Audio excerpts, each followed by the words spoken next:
Thank you. I'm pleased we've reached an agreement once more.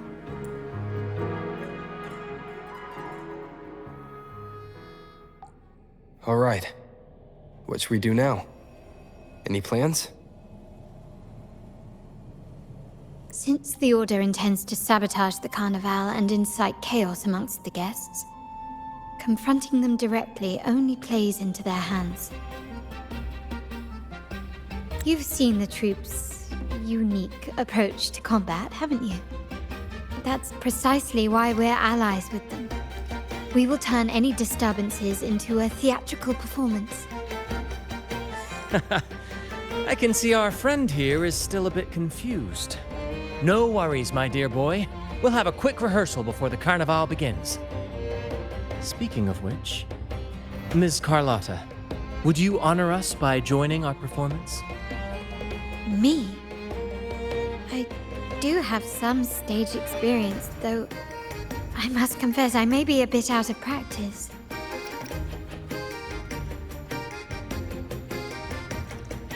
We don't know what challenges we'll face, so your help will be needed, Miss Carlotta. Plus, it's a chance for you to get to know our methods. If you insist. Wonderful! As the festivities continue, if you're both ready, please join us on the stage of the troop liner.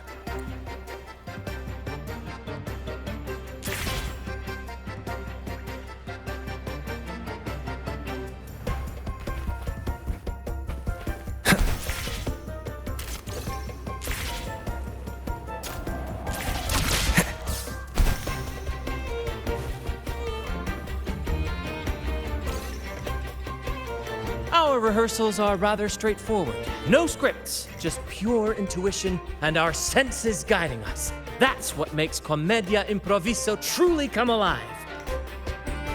For our improvised comedy, we start with a theme. From there, we build our lines and act on the fly, responding to the unfolding show and audience reactions. But with the limitless capacity for human creativity at play, the plot can sometimes veer into the, well, unconventional. To prevent things from spiraling too far, we set an anchor for the performance. Pardon my interruption, but I'm quite curious. What sort of bizarre plots have you encountered? Well, something like a humble craftsman from a small town sets sail on a rainy night, stumbles upon ancient ruins, is reincarnated with superpowers, and then decides to conquer the galaxy, becoming the Emperor of the Stars. So, we draft a basic outline that assigns roles and guides the plot's direction. And this time, our outline is, a kingdom is attacked, monsters run rampant, and the Demon King has kidnapped the Holy Maiden. A few brave heroes accept the minister's quest to defeat the Demon King and rescue her.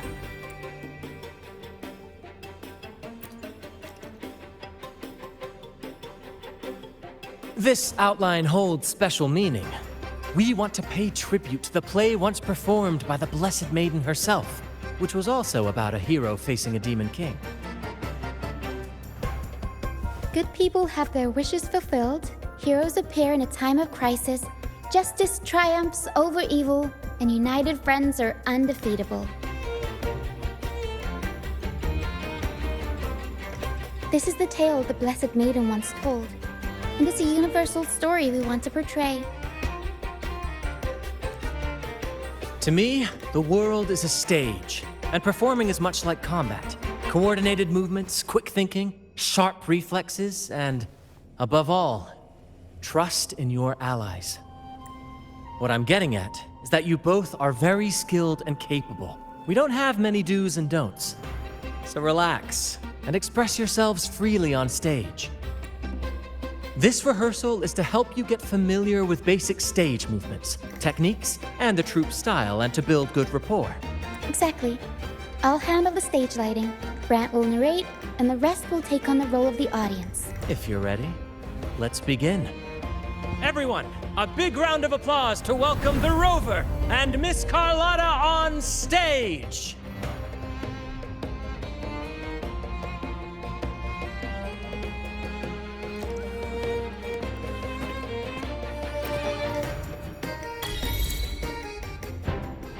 All right, next I'll spin the prologue of our tale, setting the scene for how our brave heroes first crossed paths. Once upon a time, a hero roamed the world. Undaunted by the lack of a divine vessel, he embarked on a perilous journey across tempestuous seas. Alone in the dark, a young girl of untethered spirit soared against towering barriers with wings of defiance. The winds of fate brought them together.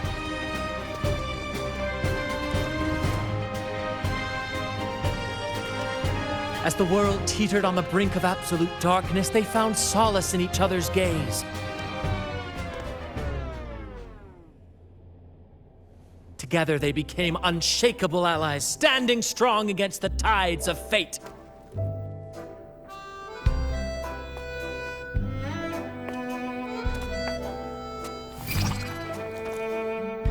Even if light were to fade from the world and the stars cease to shine, they would still blaze like the sun forever.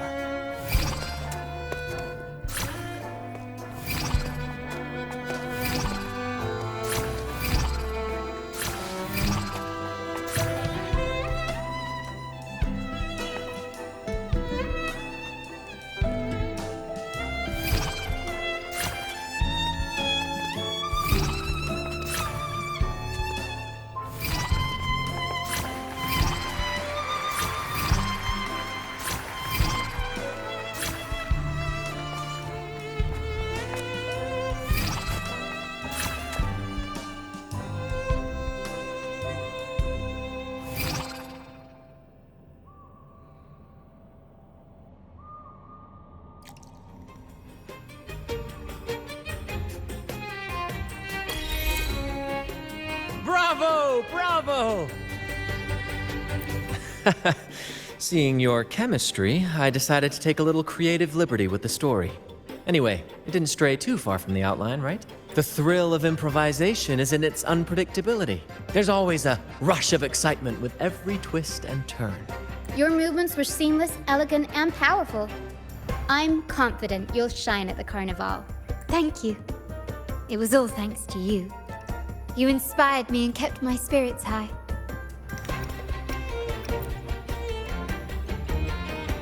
You'll master it in no time, I'm sure.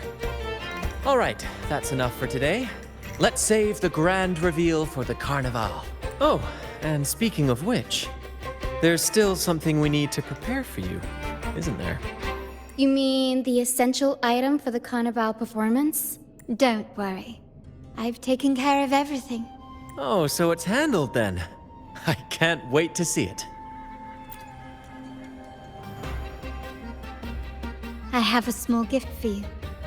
Let's head back to Raguna together, shall we?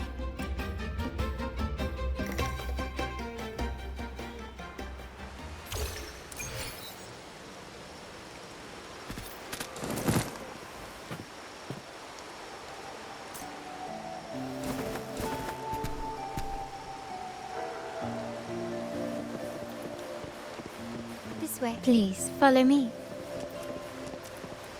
Where are we going? Please allow me to keep that a secret for now. I wouldn't want to spoil the surprise. But here's a hint. You've been there before.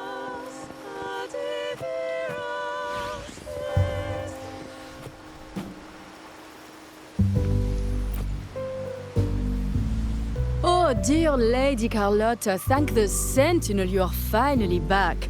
I was just about to close up shop to prepare for tomorrow's carnival. You have completed my request, haven't you? Of course, Lady Carlotta. You should have more faith in my skills. Here you are. A small token of my appreciation. Abby, I have something for you as well. Wow, really? I get a gift too? Ha! You're so nice. Ah, So that's why Lady Carlotta was so insistent on using only the finest materials and meticulous craftsmanship for this piece.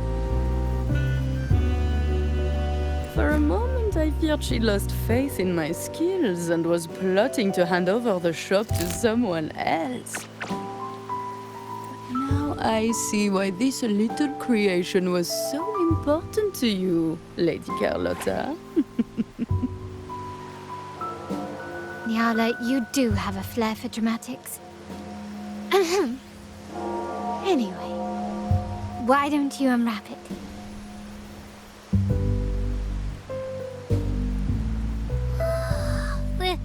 This is... I took the liberty of having Nyala custom make this mask based on my impression of you. I hope it suits your taste.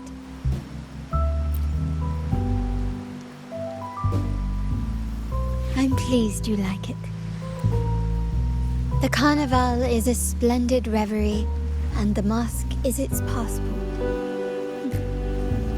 May it help you navigate the Carnival with ease, and let you enjoy it to your heart's content. We will, for sure. May I take a bit more of your time? Walk with me through Ragunna tonight. I have some additional information to share with you.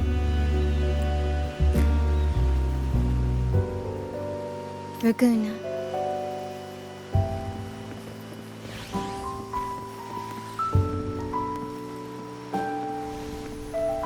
This jewel, the sapphire that crowns Solaris. The waters of Ragunna serve as a mirror, reflecting the countless faces of this city, much like our own.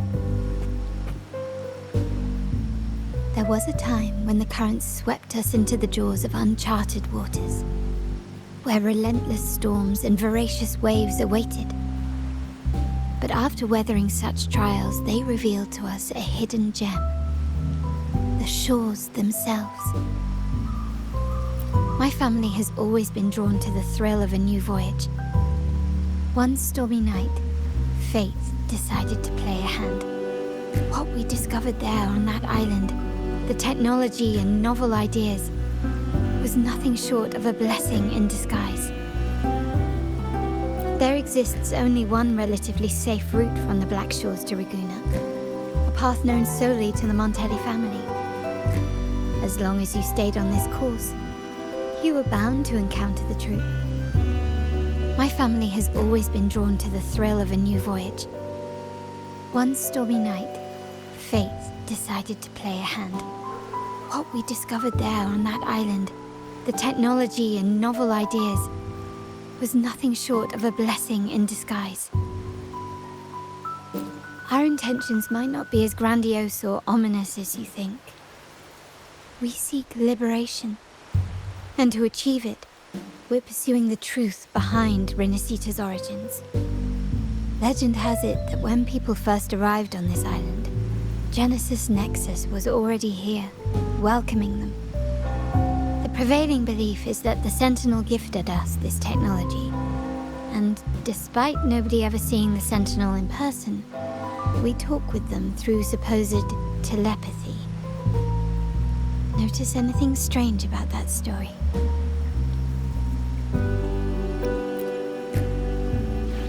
Terminals conjure up echoes, and the Genesis Nexus allows the Raganese access to common echoes. If the Genesis Nexus was present when the first settlers arrived, who built it? And really, if no one's ever laid eyes on the Sentinel, how can we be so sure that statue really represents them? It seems to me the Order might have spun us a tale, hiding the true origins behind their grand myths. No, we have no ambitions to rule or to renounce our faith. And really, this city should not be ruled by any one entity. The hour grows late. I have arranged accommodations for you at Palazzo Agrotta in the south. Let us walk there together, and I can share a story along the way. Think of it as a bedtime tale. I learned it from the troop. It's about Fleur de Lis, the Blessed Maiden. Once, the Blessed Maiden was just a simple peasant girl. During the Sentinel's gratitude rite, the young Fleur de Lis managed to sneak past the guards and drink the sacramental wine. Every drop. Perhaps it was the intoxicating wine in Eglintown, or simply her lack of experience with spirits. But she soon found herself quite drunk. Swaying on her feet, she ascended the ceremony's grand platform, lifted her threadbare dress, and began a rather ungainly dance. Seizing the sacred horn, she played a carefree folk tune, dodging the guards and weaving through the crowd with surprising agility. Remarkably, the crowd, as if drawn by an unseen force, followed her lead, transforming the solemn ceremony into a wild parade of cheers and revelry. Naturally, the Order was less than pleased. The pilgrim sale did not yet exist, so Fleur de Lis faced 3 days of confinement. During that time, she used her prison walls as a canvas. That unforgettable day of disordered revelry left a lasting mark on all who witnessed it. Is it not remarkable? A rebellious girl chosen by the Sentinel to become the Blessed Maiden. If the Sentinel indeed permitted such a girl to serve as their spokesperson, it suggests that all this joyous revelry is not something they disdain. Perhaps they too enjoy poetry, painting, tears, laughter, romantic tales of nights, and dancing amidst crowds, much like ourselves.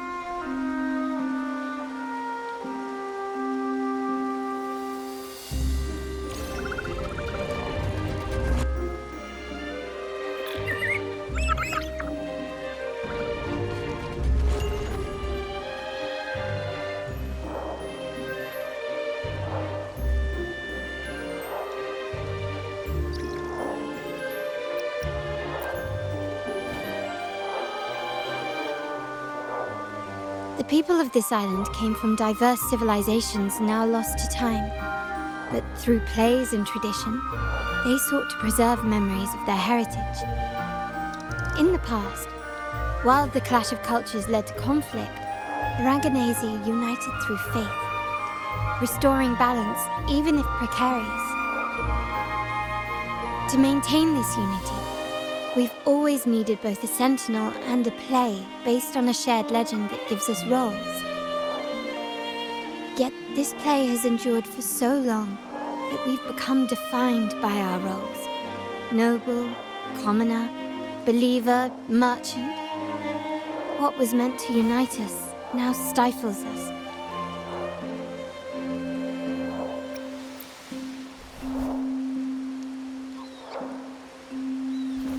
Now, we yearn for a day when we can truly set aside our titles and positions, express our true selves, and join together in celebration.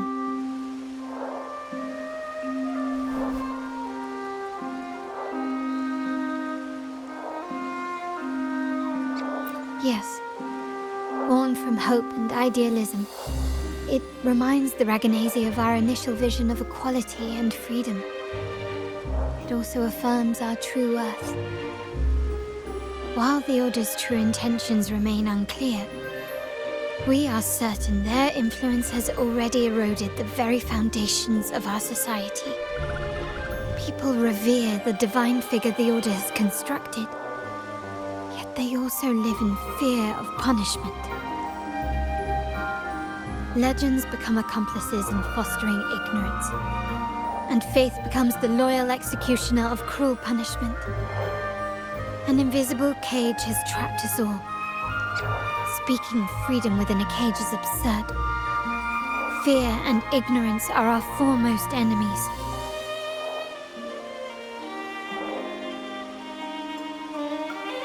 This year's carnival will spark a flame fierce enough to burn down that cage.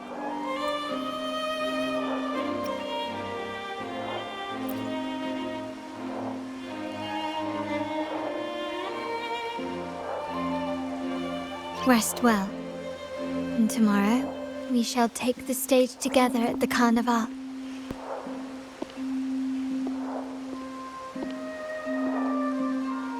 Good night. May your dreams be sweet.